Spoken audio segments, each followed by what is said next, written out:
로마서 8장이 1절부터 39절까지 있는데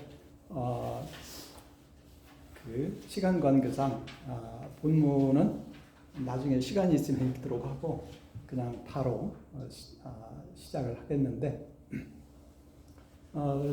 이미 여러 번 말씀드린 것 같이 로마서 1장에서 8장까지가 굉장히 중요한 그런 내용인 것은 우리가 잘 알고 있습니다. 1장에서 5장까지는 사람이 어떻게 구원, 곧 영생을 얻을 수 있는가 하는 그 영생 얻는 방법, 구원, 영생을 얻는 방법에 대해서 우리가 보았고, 그 다음에 로마서 6장부터 8장까지는 이와 같이 예수님을 믿어서 구원받은 그러한 하나님의 백성, 자녀로서 우리 예수 믿는 사람들의 삶이 어떠해야 하는가, 그리고 우리가 어떻게 그와 같이 살 수 있는가 하는 굉장히 중요한 그러한 문제, 삶의 문제에 대한 기본적인 원리, 이런 것을 가르쳐주는 이것을 우리가 보았습니다. 그리고 그동안 6장, 7장까지 보고 8장 지난 시간에 1절부터 14절까지 간략하게 했는데 시간상 이렇게 충분하게 잘 보지 못한 그런 측면이 있습니다. 그래서 오늘은 로마서 8장 전체를 한번 우리가 보고자 하는 것입니다. 그래서 6장에서는 우리 그리스도인과 죄와의 관계에 있어서 우리 그리스도인은 죄에 대하여 죽고 의에 대하여 산 새 사람으로서 이제는 죄에서 해방된 이런 사람으로서 이제는 자신을 하나님께 드릴 때에 곧 하나님의 뜻을 분별하고 그 하나님의 뜻에 순종할 때에 우리 그리스도인들의 삶을 통해서 거룩함과 의로움과 영생의 열매를 맺게 된다 하는 것을 보았습니다. 물론 우리가 예수님을 믿을 때 이미 영생을 얻었지만 그 영생이 풍성한 또 완전한 그러한 영생에까지 이르게 된다 하는 이런 것을 우리가 보았습니다. 그래서 6장에서는 우리가 죄에서 해방되었다, 새 사람이 되었다. 어떻게? 예수를 믿음으로 우리가 예수님과 하나가 됨으로써 예수님과 함께 우리의 옛사람이 죽고 우리가 예수님과 함께 새 사람으로서 하나님의 형상을 가진 새 사람으로 다시 산자가 됨으로써 우리가 이와 같이 그 죄에서 해방된 그리고 하나님의 사랑받는 백성이 되고 자녀가 되었다. 이것을 우리가 확인을 해야 된다는 것이죠. 굉장히 중요한 겁니다. 그래서 우리가 예수를 믿어서 구원을 받는다는 것은 단순히 죄 용서를 받는 것뿐만 아니라 우리가 예수님과 하나가 된다. 그게 세례가 그걸 의미한다는 거예요. 세례라는 것은 우리가 예수님께 속하여 예수님과 하나가 된다 하는 것을 의미한다는 것입니다. 그렇기 때문에 우리는 예수님과 함께 예수님이 죽으실 때 죽었고 죄에 대하여 죽었고 곧 죄에서 해방되었고 예수님이 부활하실 때 우리도 같이 살아난 새 사람이 된 것이다. 우리 기억해야 된다. 로마서 6장 14절 우리가 잘 기억을 해야 됩니다. 로마서 6장 14절 죄가 너희를 주장하지 못하리니 지배하지 못하리니 이는 너희가 법 아래 있지 아니하고 은혜 아래 있기 때문이다. 우리 예수 믿는 사람들은 예수님께 속하여 하나님의 은혜 가운데 사는 사람들이 된 것이다. 그걸 기억해야 돼. 새 사람이다. 새 사람. 이것을 우리는 기억을 해야 됩니다. 그 다음에 7장에서는 우리 그리스도인과 율법과의 관계. 왜 율법을 의지하는 사람은 왜 그 선을 이루지 못하고 오히려 죄의 종이 될 수밖에 없는가? 그것을 얘기하는 것이 로마서 7장입니다. 그래서 우리가 보았죠. 그 역설이라고 했는데 율법은 의가 무엇이고 선이 무엇인가를 가르쳐 주는데 우리에게 그 선을 행할 수 있는 능력을 주지는 않는다 이거예요. 오히려 이 율법을 의지하는 사람, 그런 사람을 율법 아래에 있다 이렇게 얘기해요. 율법 아래, 율법의 지배 아래에 있다 그렇게 얘기를 하는데 이런 사람은 오히려 죄를 짓고 죽게 된다. 이런 것을 바울이 얘기합니다. 그 이유는 한마디로 율법이 문제가 아니라 그 율법을 지키지 못하는 우리 인간이 문제다. 그 얘기입니다. 그걸 육신이라고 얘기해. 그걸 육신이다. 이렇게 얘기해. 자연 그대로의 인간, 거듭나지 못한 이러한 인간. 그걸 얘기합니다. 그래서 왜냐하면은 아담 이후로 모든 인간이 그 죄의 지배 아래에 있기 때문에 또한 그 죄가 그 사람 속에 있다 이겁니다. 그 사람 속. 그래서 그 사람을 지배한다는 겁니다. 그래서 오히려 이 죄가 율법을 이용을 한다는 거예요. 율법을 이용을 해. 그래서 오히려 율법에 의해서 그 죄를 짓지 말라 그렇게 하면은 오히려 죄에 대한 욕망이 또 오히려 생긴다는 겁니다. 그 타락한 인간성 때문에. 그래가지고 그 죄의 욕망을 못 이겨서 죄를 지면 그 다음에는 율법이 뭐라고 하냐면은 너는 죄인이야 이렇게 이제 정죄를 한다. 그리고 정죄를 받으면 어떻게 해야 되냐? 죽어야 된다 이겁니다. 그러니까 너는 죽어야 돼. 그게 죄가 그렇게 율법을 이용을 한다는 거예요. 죄가 근본 원인이죠. 근데 우리 인간이 그 죄의 지배 아래에 있다 이거예요. 그래서 오히려 이 죄가 율법까지도 이용을 해서 마치 창세기 3장에서 뱀이 하나님이 정말 동산 모든 나무의 실과를 먹지 말라고 한 거야? 그렇게 그냥 해가지고서는 속이는 거라. 괜찮아.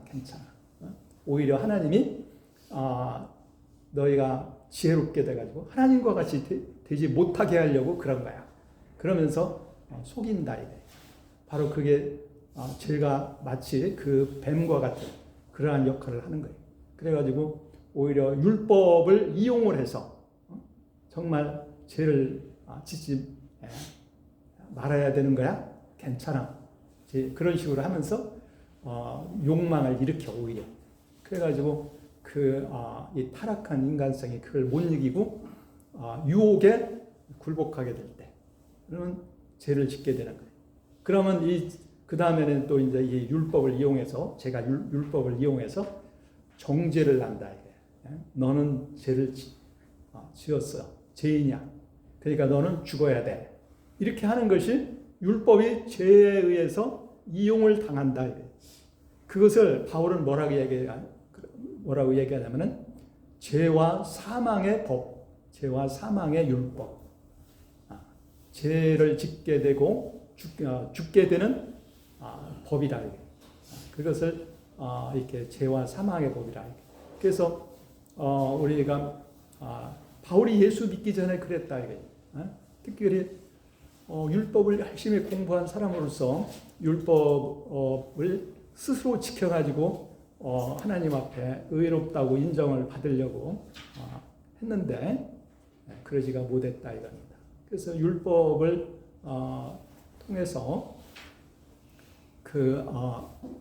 오히려 하나님의 선과 의를 알지만 그걸 지키지 못한다, 행하지 못한다. 그게 우리 인간의 모습이다. 그것이 로마서 7장입니다.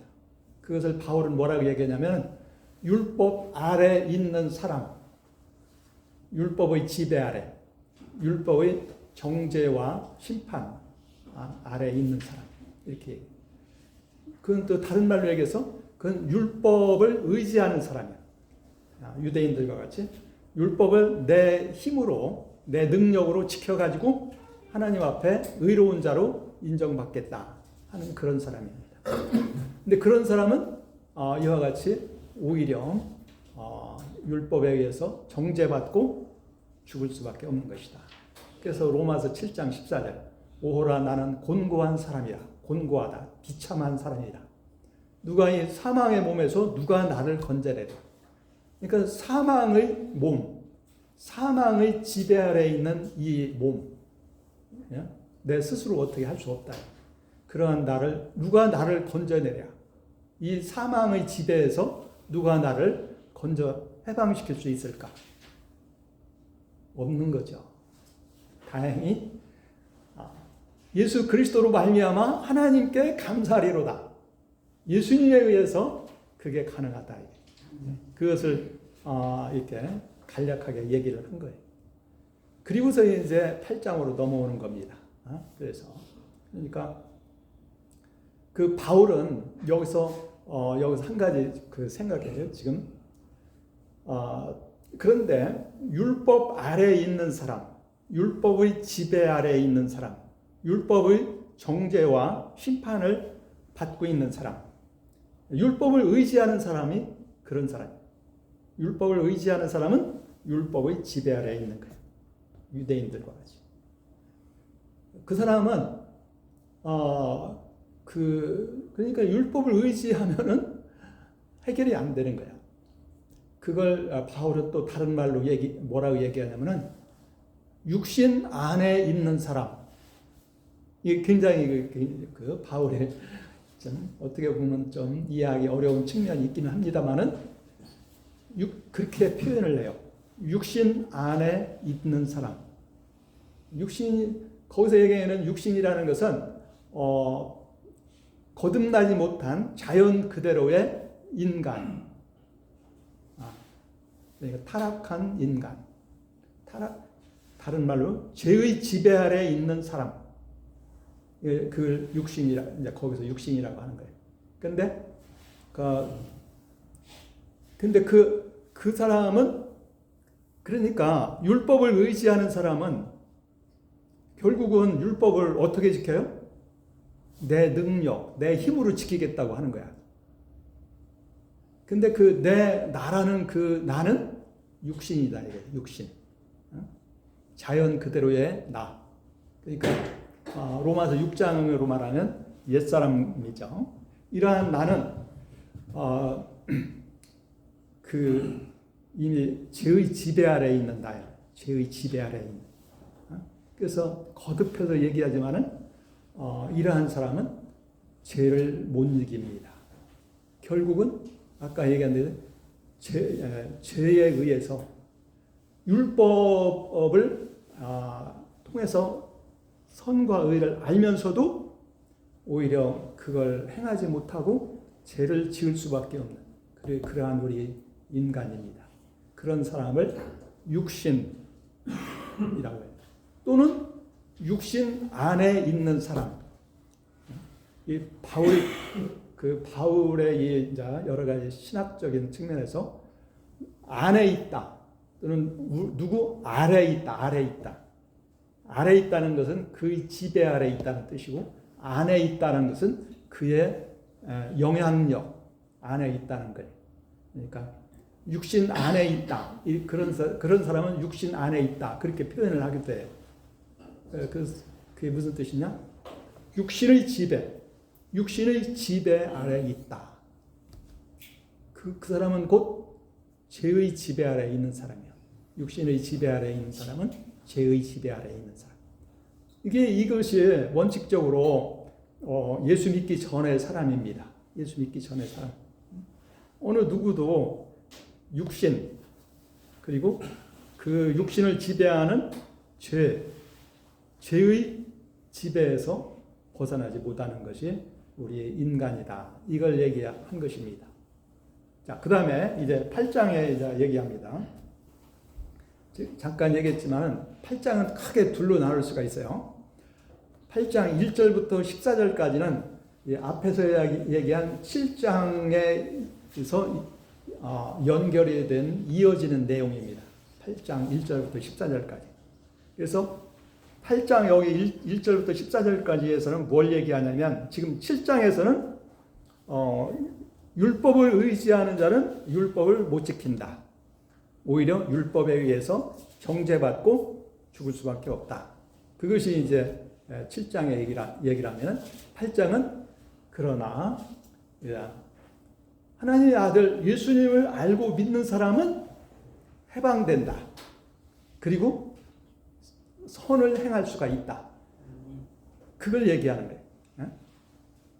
율법이 요구하는 의와 선과 의를 행할 수가 있다. 그 얘기를 하는 거예요. 그게 이제 중요한 거죠. 그래서 로마서 8장 1절부터 14절까지 여기서는 이제 7장에 이어서 7장에서는 우리 선을 행하지 못하는 인간의 비참한 그러한 모습을 얘기한다면 8장에서는 비참함을 벗어나 그 비참함에서 벗어나 하나님이 기뻐하시는 뜻을 행할 수 있는 예수 믿는 사람의 승리하는 삶, 죄와 죽음을 이기고 하나님이 기뻐하시는 뜻을 행할 수 있는 그리고 그것을 행하는 그러한 그리스도인, 하나님의 백성, 자녀에 대해서 얘기하는 겁니다. 그러니까 그리스도인의 승리, 궁극적인 승리를 얘기하는 거예요. 자, 그 다음에 우선 이제 8장 더 얘기한다면은, 자, 8장 1절부터 14절까지는 우리 인간의 그 연약함, 그리고 죄에 대해서 이기는 그러한 것에 대해 얘기해. 우리가 어떻게 죄를 이기고 승리하는 삶을 살 수 있는가, 이걸 얘기해요. 그 다음에 우선 그냥 먼저 간단하게 얘기하면 8장 15절부터 39절, 이것은 뭘 얘기하느냐?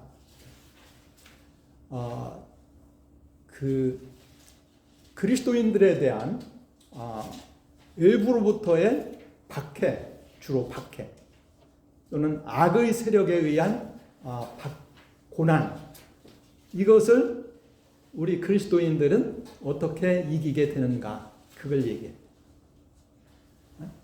그러니까 크게 보면 8장 1절에서 14절은 우리 그리스도인의 인간 그리스도인의 내적인 그러한 죄 문제에 대해서 우리가 어떻게 이기는가 하는 것을 얘기한다면 8장 15절부터 39절은 내적인 그러한 문제보다는 외부로부터 우리 그리스도인들을 무너뜨리려고 하는, 해치려고 하는 그런 악의 세력, 이러한 악의 세력에 대해서 그리스도인들이 어떻게 승리하는 삶을 살 수가 있는가, 살게 되는가, 이걸 얘기하는 것이 8장 15절에서 39절입니다. 자, 그건 이제 조금 이따 얘기하고, 우선 여기 8장 1절부터 14절까지가 중요하기 때문에 이걸 제가 먼저 같이 한번 잠깐 보도록 하겠습니다. 그러니까 우선은 여기서 얘기한다면은 8장 1절부터 14절까지 어떻게 보면은 6장에서 얘기한 것을 여기서 다시 얘기하는 거예요. 6장에서 그리스도인들은 죄의 지배에서 벗어났다고 했잖아요. 근데 우리 그리스도인들을 이렇게 얽매는, 그것이 크게 보면 뭐가 있어요? 크게 보면 죄가 우리를 지배하려고 하죠. 죄에서 벗어나야 돼. 그렇죠? 그 다음에 7장에서 보면은 우리 사람을 또 얽매이는 것은 또 뭐예요? 율법. 근데 사실은 죄가 율법을 이용해서 우리 인간을 얽매는 거야. 그러니까 우리는 죄에서 해방돼야 되고 또 율법에서도 해방돼야 돼. 율법의 지배에서. 그 다음에 또 한 가지 여기서 또 우리 사람을 그 얽매이는 게 뭐가 있어요? 조금 전에 얘기한 육신. 육신이라는 것에서 우리를 얽매는 거라. 그런데 사실은 이 세 가지가 서로 연결이 돼 있어요. 죄와 율법과 육신, 이것이 함께 연결이 돼 있어. 각각 따로따로 역사하는 게 아니고, 근본적으로 보면은 죄가 근본 원인이야. 죄가 율법을 이용한다겠죠? 이용을 해서 육신, 연약한, 우리 인간의 연약한 그 인간성을 지배하는 거라. 그러니까 결국 근본은 죄가 근본 원인이지만은 이것이 율법을 이용해서, 그리고 우리 연약한 육신, 인간 또는 인간성, 그것을 이용해서 우리 사람을 지배하고 이렇게 죄를 짓게 하고 그렇게 해서 죽음에 이르게 하는 그러한 역할을 하는 것이 우리 인간을 이렇게 무너뜨리려고 하는, 그것이 크게 이제 세 가지를 봤어요. 근데 이제 우리가 여기서 얘기 안 했지만은 우리가 또 크게 보면은 요한복음 같은 데 보면 세상이 또 우리 그 그리스도인들을 시험하고 유혹하고 무너뜨리려고 하죠. 세상의 시험 유혹. 그 다음에 또 근본적으로 보면 또 뭐가 있어요? 마귀, 사탄. 근데 이것들은 다 따로따로가 아니라 사실은 다 서로 연결이 되어 있는 거예요. 마귀가, 근본 원인은 마귀가 죄를 짓게 하는 거예요. 근본 원인. 그러니까 죄가 또 마귀의 역할을 하는 거죠. 그래가지고 이 세상에 여기 눈에 보이는 이런 것들을 가지고 그 사람들을 유혹하고 시험해서 죄에 빠지게 하는 거예요. 세상도 원래는 하나님이 세상을 창조하셨을 때 하나님 보시기에 좋은 그러한 세상인 거라. 이 마귀가 이 세상을 이용해서 눈에 보이는 것만 전부인 것처럼 이렇게 해가지고 사람들로 하여금 죄 유혹에 빠져서 죄를 짓게 하고 죽게 하는 그와 같은 일을 한다는 거예요. 그런데 지금 이 로마서 지금 우리가 여기서 보는 것은 6장, 7장, 8장에서는 그 중에서 크게 죄에 대한 걸 보았어요. 그 다음에 율법이 원래 그 선한 거잖아. 율법이 왜 우리에게 이런 문제가 되는가?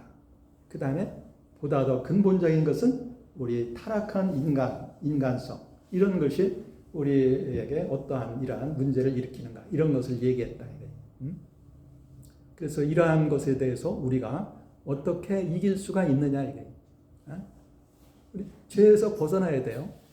죄의 지배 아래 있으면 죽음에 이르는 거라. 율법에서도 해방돼야 되는 거라. 율법의 지배 아래 있으면은 아까 얘기했는 거거든. 율법을 지키는 게 아니라 율법을 못 지키고 오히려 율법에 의해서 정죄받고 죽게 되는 거라. 그리고 육신에서도 우리가 해방이 돼야 돼. 이건 좀 더 교묘한 거야. 우리가 육신에서 어떻게 해방될 수가 있을까요? 사실은 우리가 이 세상을 사는 동안 육체를 가지고 살아야 되는 거라. 물론 여기서 얘기하는 육신은 이 몸으로서의 육신만을 가리키는 것이 아니라 우리 정신까지를 포함해요. 거듭나기 전 우리 인간의 정신, 마음까지를 포함하는 거예요. 그런데 그러니까 육신이라는 것은 결국 우리가 보면은 원래 이 몸도 하나님이 선하게 만드신 거예요. 선하게. 흙으로 우리 인간을 하나님이 지으셨잖아요. 우리 육체가 없이 살 수가 없어요. 이 세상에서는. 이 몸도 하나님이 참으로 귀하게 만드신 거예요. 그런데 우리가 타락한 이후, 아담의 범죄 이후 하나님을 떠나니까 그 다음에는 이 육체가, 우리 인간이 어떻게 되냐? 자기중심이 되는 거야. 자기중심. 원래 하나님을 사랑하고 섬기는 그러한 우리 존재였는데 이제 하나님을 떠남으로써 자기 중심이 되니까 이제 육체의 욕망이 주인이 되는 거야. 나의 주인이 되는 거야. 그래서 죄 가운데 살다가 죽음의 심판을 당하는 것이다.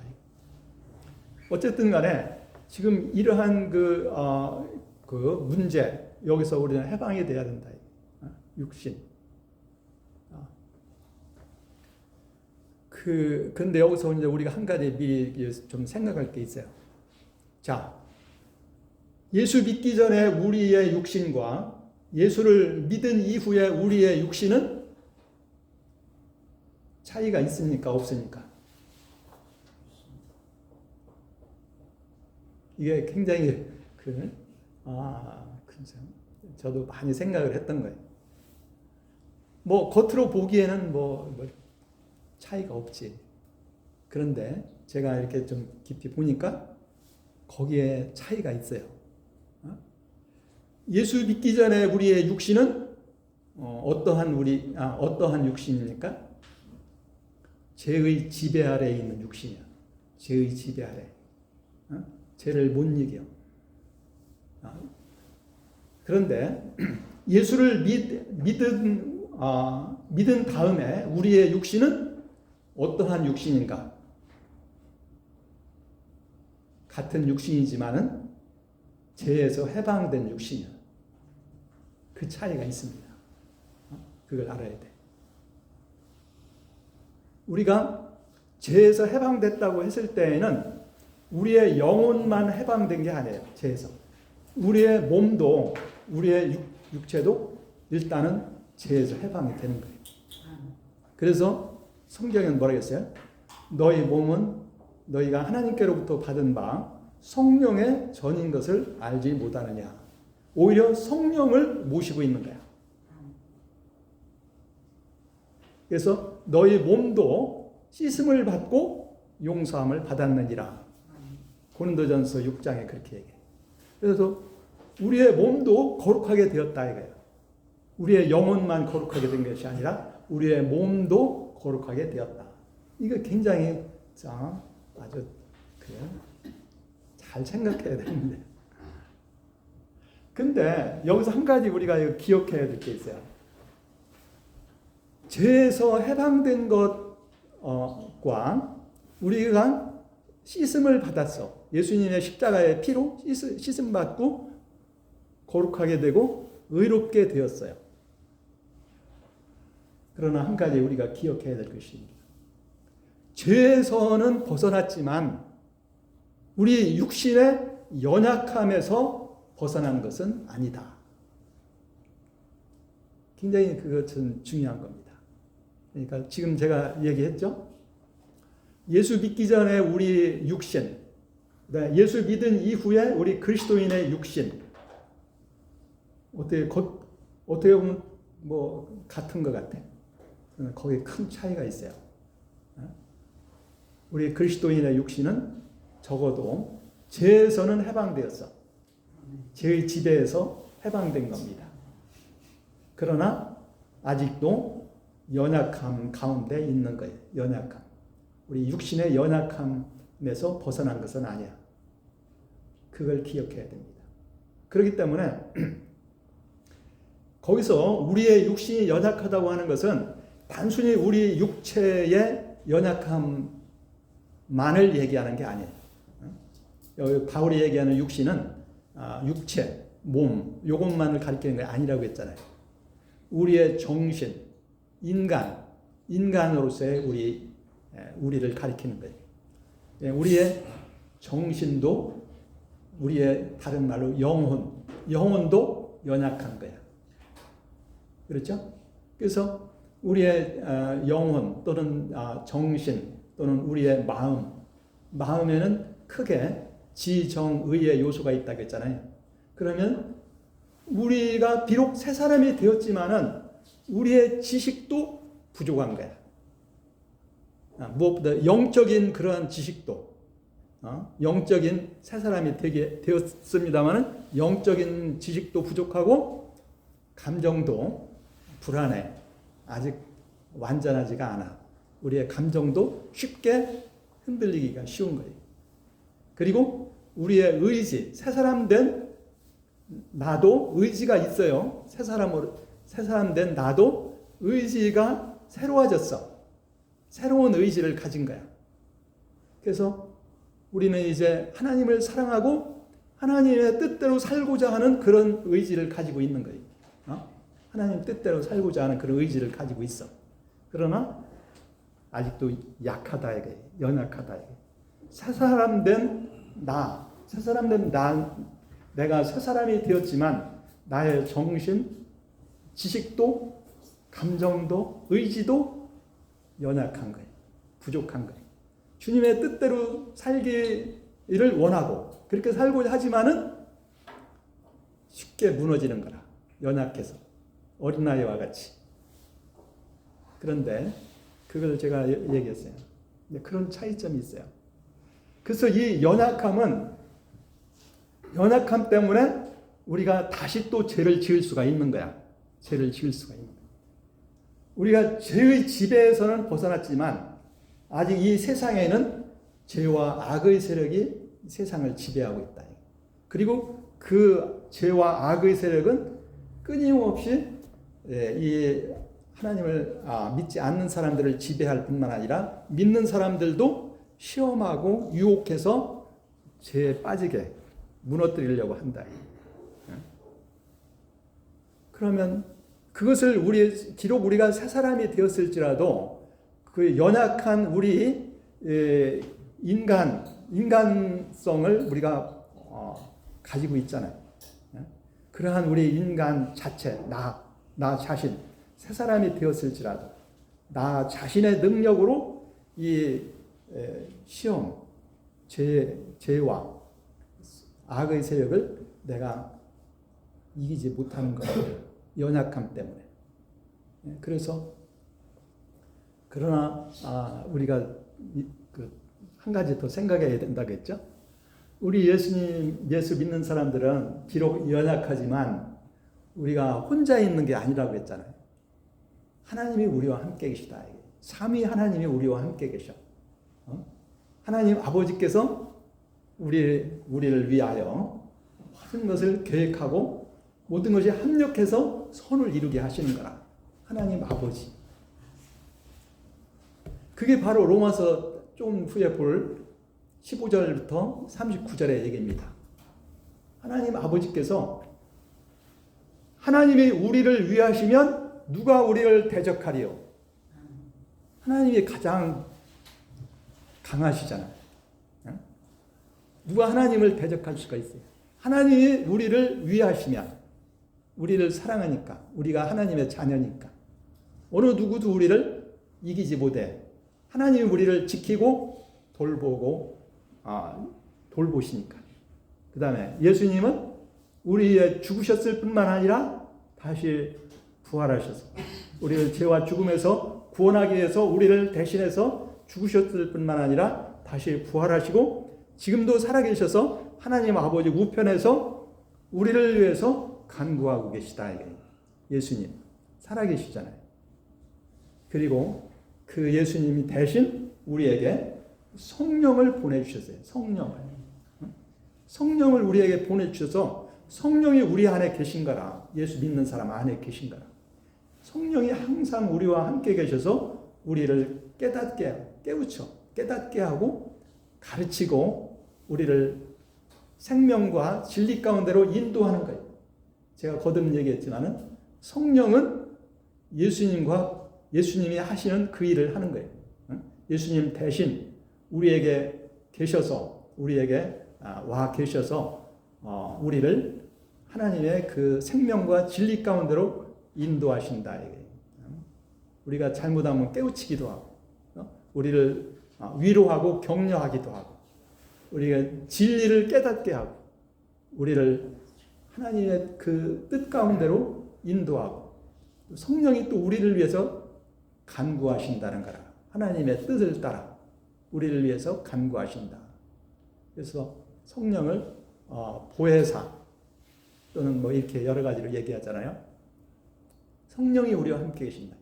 그래서 우리 예수 믿는 사람들은 비록 연약하지만 우리 인간 스스로는 악의 세력을 우리가 못 이기지만 이 삼위의 하나님이 우리와 함께 계셔서 우리를 지키고 돌보고 인도하신다. 그렇기 때문에 우리는 반드시 이긴다. 승리한다. 바울은 그걸 뭐라고 했어요? 그러니까 이 세상의 악의 세력은 우리를 시험하고 넘어뜨리려고 하는 방법이 크게 보면 두 가지로 볼 수가 있어요. 한 가지는 위협하는 거야. 너 예수 믿으면 죽일 거야. 너 예수 믿는다고 하면 죽일 거야. 이게 이제 위협하는 거야. 위협. 로마 박해가 그런 거예요. 박해. 두 번째 방법은 뭐냐? 유혹이라. 세상의 유혹으로. 이 세상에 봐. 좋잖아. 그렇게 어리석게 그러지 말고 하고 싶은 대로 살아. 이게 이제 세상의 유혹이라. 그걸 우리는 이제 이기는 거야. 예수 믿는 사람들은 그걸 이기는 거야. 우리는 박해, 죽음보다도 생명, 영생, 하나님을 믿는 그것이 더 귀중한지를 알으니까 그거 뭐 필요하면 순교도 겁내지 않는다 이게. 영생이 있잖아. 부활이 있고. 그러니까 죽음도 두려워하지 않는다. 부활의 그 믿음을 가지고 있으니까. 시험과 유혹은 우리는 물리쳐야 돼. 하나님이 그걸 기뻐하지 않잖아. 하나님이 기뻐하지 않잖아. 그리고 시험과 유혹에 들어가면 죽음에 이르는 거라. 불행이 들어요. 그러니까 그걸 물리치는 거예요. 우리 예수 믿는 사람들은 그걸 물리칠 수 있다고 했잖아요. 왜? 우리는 죄의 지배 아래 있는 것이 아니라 죄에서 해방된 하나님의 백성이고 자녀이니까. 하나님의 백성이고 자녀이니까 예수의 이름으로 물리칠 수가 있다. 물러가라. 죄의 유혹을 물리치는 거예요. 하여튼 이제 그게 로마서 8장의 얘기입니다. 지금 그냥 제가 얘기를 했는데, 그래서 로마서 8장 15절부터 17절까지는 우리가 하나님의 자녀이기 때문에 우리에게는 예수님과 함께 하나님의 상속자, 영원한 하나님 나라의 상속자다. 우리가 그 얘기예요. 그 다음에 로마서 8장 18절부터 25절까지는 우리가 예수 믿는 사람들은 이 세상에서 고난을 우리도 당할 수밖에 없다. 근데 사실은 우리 이 세상에 사는 사람들 가운데 고난을 당하는 것은 우리만 고난당하는 게 아니야. 심지어 이 자연 만물도 고난을 당하고 있다는 거야. 고통을 당하고 있다는 거야. 인간의 그 죄 때문에. 그래서 그러나 우리에게는 소망이 있다. 우리에게는 어떠한 소망이 있느냐? 영원한 하나님 나라가 이루어질 것을 우리는 확실하게 믿는다. 그래서 우리는 우리의 몸도 부활해서 그 영광의 나라에 참여할 것을 믿는다. 그리스도인의 소망이라. 로마서 8장 18절부터 25절까지. 그래서 피조물들도 우리 그리스도인들, 곧 하나님의 아들들이 나타나서 영광스러운 하나님의 나라가 이루어지기를 기다린다. 그래서 이 세상에서 우리가 당하는 고난은 잠깐이고 우리에게 주어지는 영원한 하나님 나라의 영광은 좋게 그것과 비교가 안 된다. 이게 이제 로마서 8장 18절부터 25절까지 얘기입니다. 그래서 이사야서에 보면은 새 하늘과 새 땅 이루어진 자라. 그리고 그 다음에 그러나 어쨌든 우리가 예수 믿는 사람들이 이 세상에 사는 동안에는 고난을 당할 수밖에 없어요. 이 세상에 죄와 악의 세력이 있기 때문에. 그리고 하나님의 그 계획과 뜻 가운데 우리는 고난을 당할 수밖에 없다는 거예요. 그러나 이러한 가운데 이미 제가 얘기했습니다마는 삼위 하나님이 우리와 함께 계시고 우리를 도우신다. 그렇기 때문에 우리 그리스도인들은 반드시 이긴다. 그게 로마서 8장 18절부터 39절까지 얘기입니다. 그래서 그 얘기를 했고, 그 다음에 이제 좀 더 구체적으로 첫 번째, 성령이 우리를 위해서 간구하고 계시느니라. 26절, 27절. 그 다음에 28절부터는 성부 하나님, 우리의 하나님 아버지께서 우리를 구원의 계획을 가지고 그것을 성취하신다. 모든 것이 합력해서 선을 이루게 하느니라. 거기서 선을 이룬다는 것은 우리 구원이 완전하게 이루어지는 것을 얘기하는 거예요. 구원. 그래서 미리 아신 자를 예수님을 닮도록 예정하신 자를 부르시고, 부르신 자를 불러가지고 의롭다고 하시고, 의롭다고 한 자를 영화롭게 하셨느니라. 예수를 믿으면 새 사람이 되잖아. 하나님의 자녀가 되잖아. 그러니까 이미 영화롭게 되는 거예요. 물론 우리가 완전한 영화에 이르는 것은 예수님이 다시 오실 때 완전한 영화에 이르겠지만은 이미 예수님을 믿는 사람들은 영광스럽게 된 거예요. 하나님의 영광스러운 백성이 되고 자녀가 되었잖아요. 그리고서는 아까 좀 전에 얘기한 대로 우리 하나님이 택하신 우리를 누가 대적하리요? 하나님이 우리를 위하시면 누가 대적하리요? 하나님이 우리를 의롭다고 했는데 누가 우리를 고발하겠느냐? 너 죄인이야 하고 고발할 수가 없다는 거라. 왜? 예수님이 십자가로 우리의 모든 허물과 죄에 대한 대가를 치렀거든. 그리고 하나님께서 우리에게 모든 걸 주신다. 그 다음에 또 삼위 하나님. 하나님이 그렇게 우리를 돌보시고 예수님이 우리를 돌보신다. 우리가 환난이나 박해나 적신이나 위험이나 칼이나 기근이나 어떤 것도 우리를 이기지 못한다. 이게. 우리를 사랑하시는 예수 그리스도로 말미암아 예수 그리스도에 의해서 우리가 간신히 이기느니라. 그렇게 얘기하지 않고 넉넉히 이기느니라. 우리가 예수님을 믿고 의지할 때 우리는 넉넉히 이기는 거예요. 넉넉히. 모든 악의 세력을 능히 이기는 거예요. 간신히 이기는 게 아니라 우리 예수 믿는 사람들은 넉넉히 이기느니라. 하나님이 우리와 함께 계시니까. 예수님이 우리와 함께 계시니까. 그래서 바울이 얘기했어요. 사망이나 생명이나 현재의 일이나 장래의 일이나 천사들이나 권세자들이나 능력이나 높음이나 기쁨이나 다른 어떤 피조물도 우리를, 예수 믿는 우리를 그리스도 예수 안에 있는 하나님의 사랑에서 끊을 수 없느니라. 이게 로마서 8장의 얘기입니다. 자, 어떻게 보면 제가 그냥 15절부터 39절을 제가 일단 그냥 얘기를 했어요. 무슨 뜻인지 알겠죠? 그 다음에 이제 남은 시간 동안 제가 로마서 8장 1절부터 14절까지를 제가 조금 이 부분을 조금 더 보도록 하겠습니다.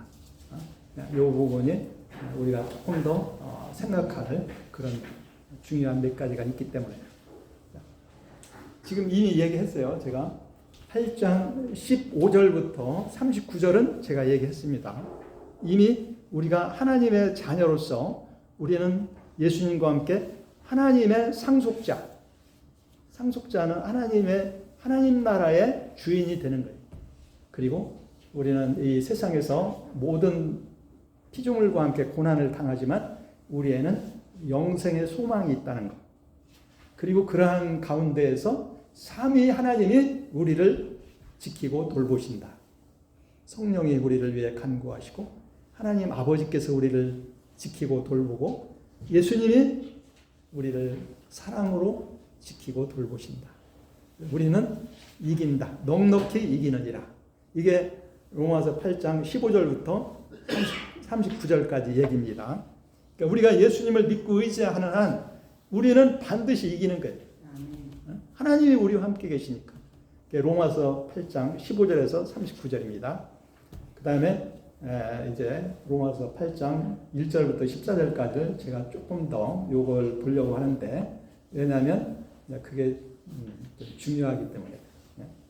어떻게 보면 좀, 자, 아까 이미 제가 여러 번 얘기했잖아요.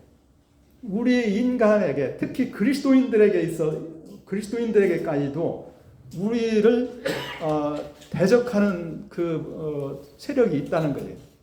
물론 우리가 이기지만 우리를 대적하는 그 세력이 무엇인지를 알고 거기에 대해서 우리가 대응할 수가 있어야 된다. 첫째, 우리는 죄에서 해방됐다는 거예요. 6절. 그 다음에 7장에서는 율법에서도 해방됐다는 거다.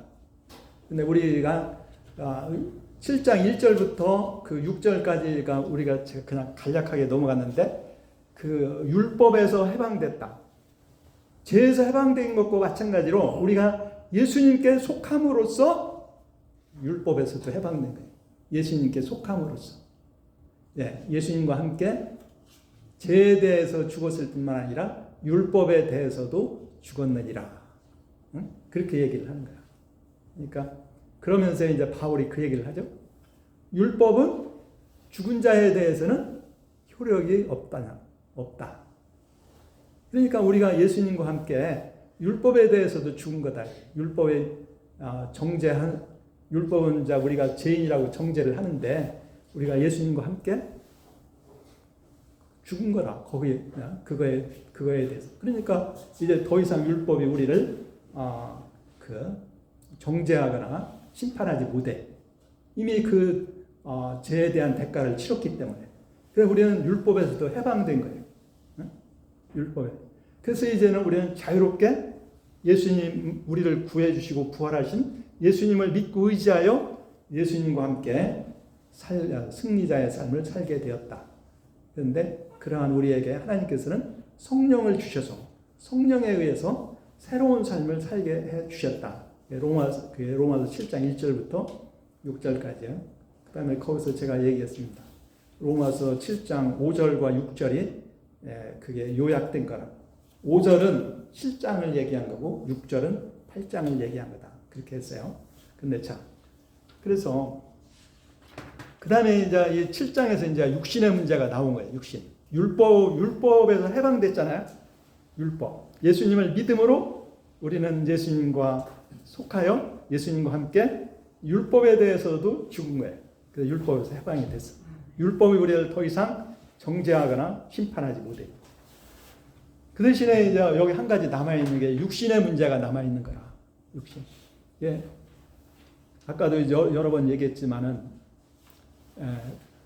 율법의 문제가 아니라 우리 인간의 육신이 문제예요. 그래서, 예수 믿기 전에 사람은 이 육신 자체가 죄의 지배 아래 있는 거예요. 죄의 지배. 그래서 육신이 그 죄를 못 이겨. 그래서 이 죄가 심지어는 율법을 이용을 해가지고 우리에게 욕망을, 죄의 욕망을 갖게 한다고 했잖아요. 우리 속에 죄가 있기 때문에. 그래서 그 죄의 욕망을 우리가 못 이기는 거라. 그래서 죄 짓고 죽는 것이 7장의 모습입니다. 우리 인간의 모습이. 그런데 8장에 보면은 이제는 바울이 뭐라고 했냐? 그러므로 이제 여기 봐요. 8장 1절. 그러므로 이제 그리스도 예수 안에 있는 자에게는 결코 정죄함이 없나니. 2절. 이는 그리스도 예수 안에 있는 생명의 성령의 법이 죄와 사망의 법에서 너를 해방하였기 때문이니라. 해방하였기 때문이라. 이게 이제 7장에 대한 그 승리의 개가를 얘기하는 거예요. 그러므로 이제 바울이 항상 전과 이제라는 말을 이렇게 쓰잖아요. 전이라는 것은 대개 예수 믿기 전을 가리키고 이제는 예수 믿는 지금을 가리킵니다.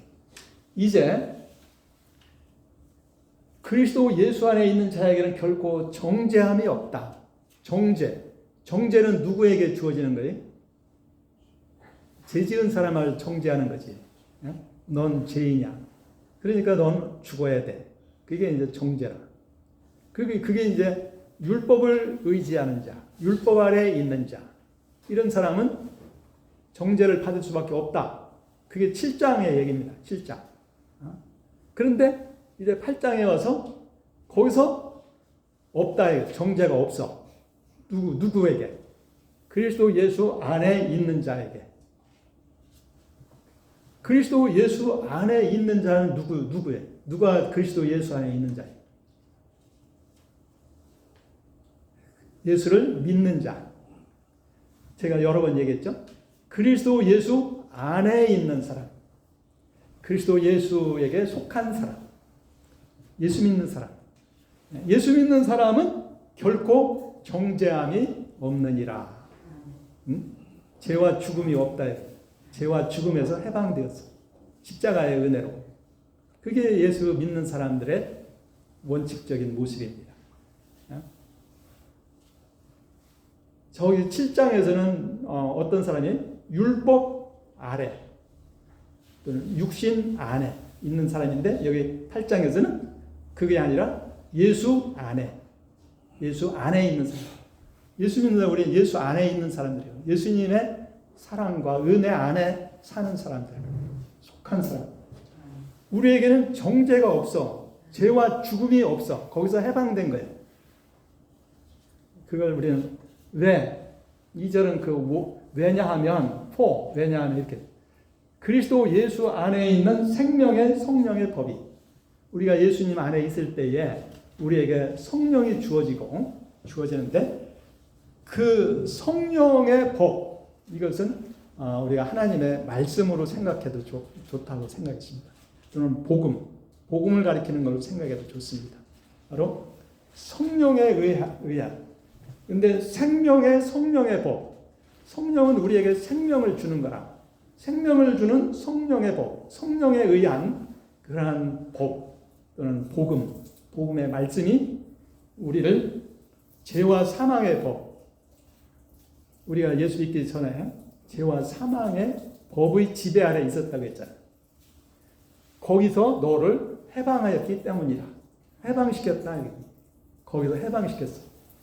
예수님과 함께 죽고 예수님과 함께 삶으로써 우리가 율법에서 해방된 것을 얘기하는 거예요. 그것은 곧 그 죄와 죽음에서 해방된 거예요. 해방되었기 때문에 이제 우리는 이제 더 이상 율법에 의한 정죄와 심판에서 벗어난 것이다. 없는 거예요. 이게 예수 믿는 사람의 모습입니다. 우리는 원칙적으로 그런 사람들이야. 근데 우리가 그걸 모르고 이것을 여러 번 얘기했지. 거지 왕자, 미운 오리 새끼 같이 자기가 왕자인지를 모르고 그냥 그 거지들과 같이 그렇게 사는 거라. 그래서 그러나 우리가 하나님의 자녀이고 하나님이 삼위 하나님이 우리와 함께 하신다는 그러한 믿음을 가지고 우리는 당당하게 이기면서 살아야 된다. 죄를 굴복시키고 이기고 그리고 악의 세력을 이기면서 살아가는 그런 사람이 되어야 된다. 어떻게? 내 능력이 아니라 하나님의 은혜와 능력을 힘입어서 의지해서 하나님의 은혜와 능력에 의해서 죄와 사망의 세력을 이기면서 사는 그래서 그러한 사람이 우리 그리스도인들이다. 이걸 얘기합니다. 자, 요거 근데 생명의 성령의 법. 여러분 법에는 권세가 있다. 그래서 죄와 사망의 법, 죄와 사망의 권세로 우리를 지배했는데 거기서 해방시켰어. 우리를 지배하던 죄와 사망의 법에서 해방시켰어. 그 성령의 권세, 법이. 그래서 그 다음에 요 3절, 요 3절하는 거예요. 이걸 하나님이 어떻게 이루냐 이미 얘기를 했습니다만은 여기서 3절을 조금 더 자세하게 얘기하는데 이걸 한번 읽어봅시다. 3절 시작. 율법이 육신으로 말미암아 연약하여 할 수 없는 것을 하나님은 하시나니 죄로 말미암아 자기의 아들 죄 있는 육신의 모양으로 보내어 육신의 죄를 정하사 4절도 육신을 따르지 않고 그 영을 따라 행하는 우리에게 율법의 요구가 이루어지게 하여 하십니다. 그러니까 율법은 원래 그 거룩하고 의롭고 선하게 살아라. 그게 율법이잖아요. 그게 율법의 요구야. 그런데 율법이 그걸 그렇게 우리에게 그걸 이루게 하지 못해. 율법이. 왜? 이미 7장에서 얘기한 바와 같이 우리 육체가, 우리 육신이 연약해서 그것보다도 더욱 죄의 지배 아래에 있기 때문에 오히려 이 율법을 이용해서 짓게 한다. 그래서 율법으로 할 수 없는 그것을 하나님이 하셨다. 하나님이 어떻게 했느냐?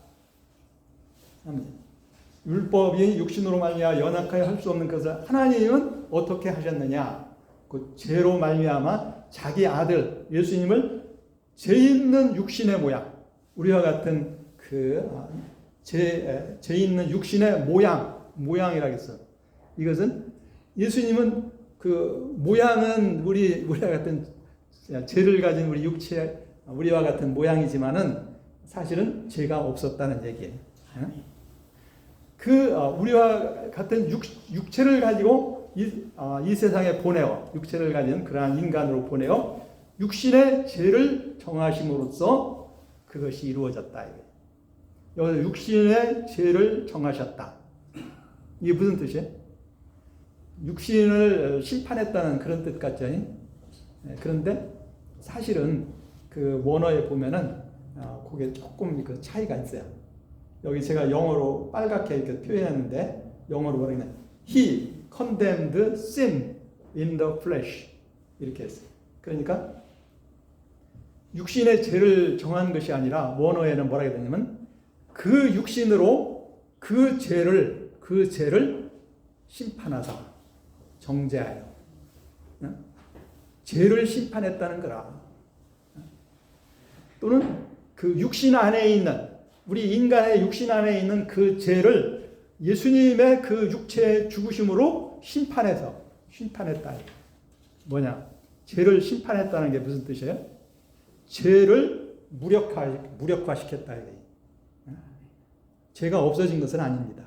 그러나 우리에게 있어서 예수님이 그 죄를 심판하심으로써 예수 믿는 자에게 있어서는 죄가 우리 예수 믿는 사람을 지배하지 못하게 했다는 거예요. 지배하지 못하게 했다. 그래서 우리를 해방시킨 거다. 그렇게 해서 우리를 해방시켰다. 그래서 이제 예수 믿는 사람들은 예수를 믿을 뿐만 아니라 이제는 육신을 따라 살지 않고 성령을 따라 행하는 사람들이다. 우리는 이제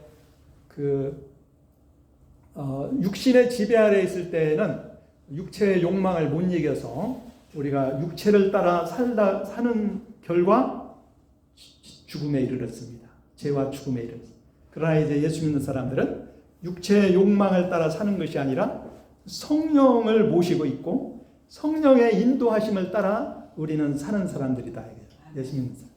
그럴 때 성령이 우리를 지배하고 성령이 우리를 다스리고 성령이 우리를 인도할 때 우리는 성령의 열매를 맺는 거예요. 그러면 율법의 요구가 다 이루어지는 거예요. 거룩하고 의롭고 선한 그런 삶이 우리에게 이루어지는 것이다. 그러니까 율법을 의지하는 자는 오히려 정죄받고 죽음에 이르는데 예수님을 믿고 의지하는 자는 율법에서 벗어나 율법의 정죄와 심판에서 벗어나 오히려 성령에 의해서 하나님이 기뻐하시는 성령의 열매, 곧 거룩하고 의롭고 선한 열매를 맺으며 살게 되는 것이다. 이게 그 얘기예요. 그러니까 죄에서 벗어나, 율법에서 벗어나, 육신의 연약함에서 벗어나는 거예요.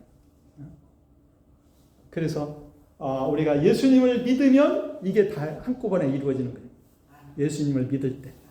그러니까 유대인들과 같이 율법을 의지하는 것이 아니라 우리 그리스도인들과 같이 예수님을 믿을 때에 이게 이루어지는 것이다. 그걸 얘기합니다. 자, 그러면 그래서 이것이 우리가 이제는 더 예수 믿는 사람들은 더 이상 육신을 따라 사는 것이 아니라 성령을 따라 사는 거예요. 우리 예수 믿는 사람은. 그게 원칙이야. 그것을 그렇게 할 때 우리에게 율법의 요구가 이루어지는 것이다. 율법의 요구는 거룩하고 의롭고 선한 삶이죠. 그래서 여기서 헬라어로는 카테크리넨 텐 하마르티안 엔테 사르키, 그 육신 안에서 그 죄를 심판했다. 예수님을 통해서 죄를 심판했어요.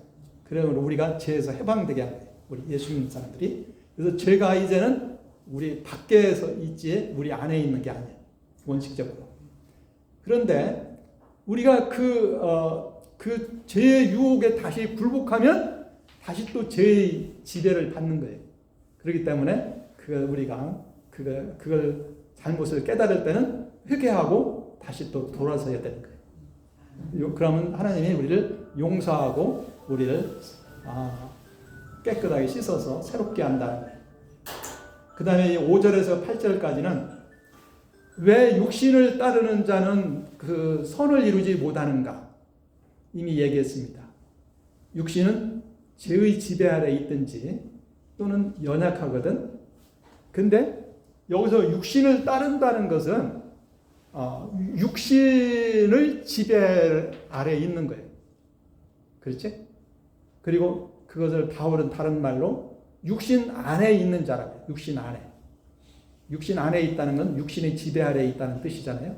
그러니까 육신이 우리 인생의 주인이 되면 우리는 육신을 따라 살게 되는 거예요. 여기서 육신. 나의 인간적인 생각, 나의 연약한 내가 나의 주인이 되면 우리는 죄를 지을 수밖에 없다는 거라. 그것이 5절에서 8절까지 얘기합니다. 그래서 한번 5절부터 한번 읽어봅시다. 5절 자 시작. 육신을 따르는 자는 육신의 영을 따르는 자는 영을 생각하느니 6절. 육신의 생각은 사망이요 영의 생각은 생명과 평안이니 7절. 육신의 생각은 하나님과 원수가 되나니 이는 하나님의 법에 굴복하지 아니할 뿐 아니라 할 수도 없습니다. 8절. 육신에 있는 자들은 하나님을 기쁘시게 할 수 없느니라. 육신은 죄의 지배 아래에 있든지 연약한 그러한 존재이기 때문에 우리 육신이 우리 인생의 주인이 되면 우리는 죄를 짓고 죽을 수밖에 없다는 거예요. 그러니까 하나님을 기쁘시게 할 수가 없죠. 여기에 8절 하면 육신에 있는 자, 요거 우리말 번역을 좀 더 정확하게 했으면 좋을 것 같아요. 육신 안에 있는 자, 안에 있는 자. Those who are in the flesh cannot please God. 자, 그러면 이제 마지막으로 요거 한 가지만 더 생각하겠습니다. 그러면 이미 다 얘기했습니다만은 그럼 우리는 어떻게 선을 이루며 살 수 있느냐? 이 9절, 로마서 8장 9절이 중요합니다. 같이 한번 읽어봅시다. 자, 시작. 만일 너희에게 하나님이 영을 주시면 너희가 육신에 있지 아니하고 영에 있나니 누구든지 그의 영이 없으면 그 집의 사람이 아니라. 여기서도 이게 우리말이 좀 더 번역을 좀 아주 정확하게 했으면 좋겠어요. 육신에 있지 않고 우리 예수 믿는 사람들은 육신에 있지 않고 영에 있다. 조금 무슨 뜻인지 잘 이해가 안 되죠. 원어상으로 보면은 이게 너희가 육신 안에 있지 않고 영 안에 있느니라. 그러면 좀 더 뜻이 분명하죠. 그 육신 안에 있지 않다는 건 육신의 지배 아래 있지 않고 성령의 지배 아래 있느니라. 그런 뜻이에요. 그러니까 예수 믿는 사람은 그리스도의 영, 성령을 모시고 있는 사람들이야. 성령을 모시고 있지 않으면 그리스도의 사람이 아니야. 예수를 믿을 때 성령을 주시거든. 그리고 우리가 성령을 모시고 있으면은 우리는 육신의 지배 아래 있지 않고 성령의 지배 아래 있느니라. 그 말입니다. 만일 너희 속에 하나님의 영이 거하시면 너희가 육신 안에 있지 않고 성령 안에 있나니 누구든지 그리스도의 영이 없으면 그리스도의 사람이 아니니라. 너희가 그리스도의 사람이면 반드시 성령이 그리스도의 영이 너희 안에 거하시고 성령이 너희 안에 거하시면 너희는 육신의 지배 아래에 있는 것이 아니라 성령의 지배 아래에 있느니라. 그렇기 때문에 우리는 성령을 따라 행할 수가 있는 거예요. 그래서 우리가 성령을 따라 행할 때에 우리는 승리자의 삶, 영적인 승리자의 삶을 살게 되는 것이다. 그걸 얘기해요. 그렇기 때문에 우리는 육신을 따르지 않고 성령을 따라 살아야 된다. 결론입니다. 그래서 갈라디아서 5장 16절에서 잘 얘기하죠. 육신을 따라 살면 육신의 일은 현재 아니 하는 제목록이다. 제목록. 이런 사람은 하나님 나라를 유업으로 받지 못할 것이요. 그러나 성령을 따라 사는 사람은 성령의 열매는 갈라디아서 5장 22절 23절 오직 성령의 열매는 사랑, 희락, 화평, 오래 참음, 자비, 양선, 충성, 온유, 절제니 이 같은 것을 금지할 법이 없느니라. 이렇게 되는 거예요. 그러니까 결론. 이제 지금 바울이 죄 문제, 율법 문제, 육신의 문제를 얘기했어요. 어떻게 보면 이 속에 다 포함이 됐어요. 그리고 우리 인간의 스스로의 능력으로는 이게 해결이 안 돼. 오직 예수님에 의해서 이게 해결이 된다. 예수를 믿을 때 죄에서 해방되고 율법에서 해방되고 또한 육신에서도 해방되는 거예요.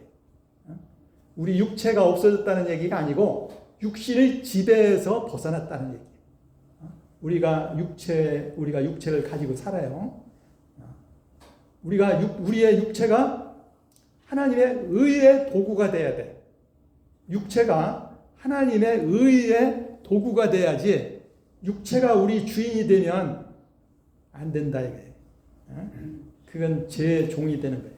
그래서 이 결론 8장 1절에서 14절까지 결론은 성령을 따라 살아라. 예수님을 믿음으로 성령의 은혜 아래 있게 되었는데 그러면 우리가 다시 또 육체의 종이 되어서 육체를 따라 살면 안 되고 이제는 우리와 함께 계시는 성령의 인도하심을 따라 우리가 살아갈 때에 하나님이 기뻐하시는 좋은 성령의 열매를 맺으며 살게 되는 것이다. 그리고 궁극적으로 우리는 그 성령에 의해서 또한 부활을 한다는 거라. 그래서 로마서 14절, 8장 14절 여기 13절, 14절 한번 읽어봅시다. 결론으로 여기서 13절 시작. 너희가 영으로서 몸의 행실을 죽이면 살리니 14절 무릇 하나님의 영으로 인도함을 받는 사람은 곧 하나님의 아들이라. 성령의 인도하심을 따라 사는 사람이 진정한 하나님의 아들이니라. 여기서 우리말 육신대로 살면 이것도 육신을 따라 살면 죽음에 이르게 된다는 거. 그러나 여기서 얘기하는 성령에 의해서 몸의 행실을 죽인다. 육체의 욕망을 이기는 거예요. 그걸 얘기해요. 성령을 따라 살면 우리가 이기는 거예요. 성령에 의해서 이겨. 그래서 우리는 사는 거라. 영생을 누린다. 그래서 그러므로 예수 믿는 사람은 원칙적으로 이렇게 살아야 되는 거예요. 네, 우리 그걸 모르고 그냥 예수를 믿으면서도 그냥 내 능력으로, 내 생각으로, 나의 나 자신에 의해서 살려고 하니까 실패하는 거다. 그러나 우리가 기도함으로 말씀을 배우고 기도함으로 하나님의 뜻을 분별하고 하나님의 뜻에 나를 복종시키는 거예요. 그게 곧 성령을 따라 사는 거예요. 성령을 따라 산다는 것은 내 인간, 연약한 인간 안에 인간에 의해서 사는 것이 아니라 하나님의 뜻을 깨닫고 그 뜻에 순종하며 사는 것, 그것이 성령을 따라 사는 것입니다. 그렇게 살 때 우리는 반드시 이기는 것이다. 그러면 조금 지났는데 여기까지 하고 그냥 제가 기도하고 마치도록 하겠습니다.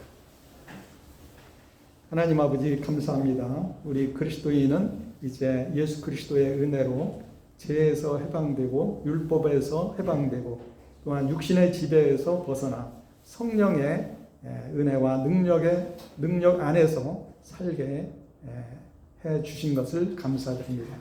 그리고 또한 비록 우리가 연약할지라도 삼위 하나님이 우리와 함께 하심으로 우리로 반드시 이기게 하심을 인하여 감사와 찬양과 영광을 돌립니다.